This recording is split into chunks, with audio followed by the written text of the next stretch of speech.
Оралдың небір кәсіпкер жігіттері, небір кәсіпкер қыз-келіншектері менің соңғы видеомның астына ойларына келген комментарий жазып жатыр. Енді мен сіздерге былай айтып айтайын. Мен қаным орыс болса да, Оралдың қыз-келіншектеріне білім бергім келеді. Біздің қоғамды Европаның психологиясы, неше түрлі білімі уламау керек. Біздің ұрпағымыз текті болу керек деп, өзімнің қалтамнан 10 миллион ақшамды шығарып, өте көптеген кәсіпкердің есігін қаққан кезде, шырылдап видео түсіріп, соны таратқан кезде, неге сондай комментарийлер жазбадыңыздар?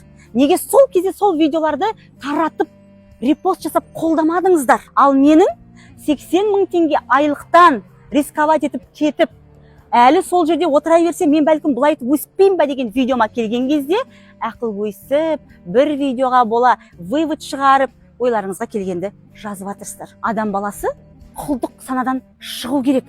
Мен айтты екен деп ешкім жұмыстан кетіп қалмайды. Мен ол видеода өзімнің қорқынышымды жеңіп, 80 мың теңге ақшамды қалай Ресейге салып оқығанымды айттым.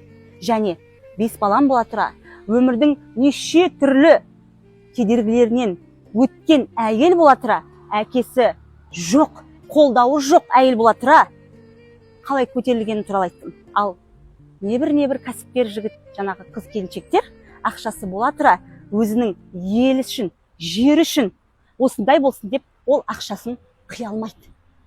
Бұл нәрсені жасай алмай жатып, менің видеоларыма комментарий жазбас бұрын аузыңыздан шыққан сөзіңізді жүрекке, жүрегіңізді ақылға, ақылыңызды жаратушыға байлап алыңыз. Сосын барып комментарий жазыңыз.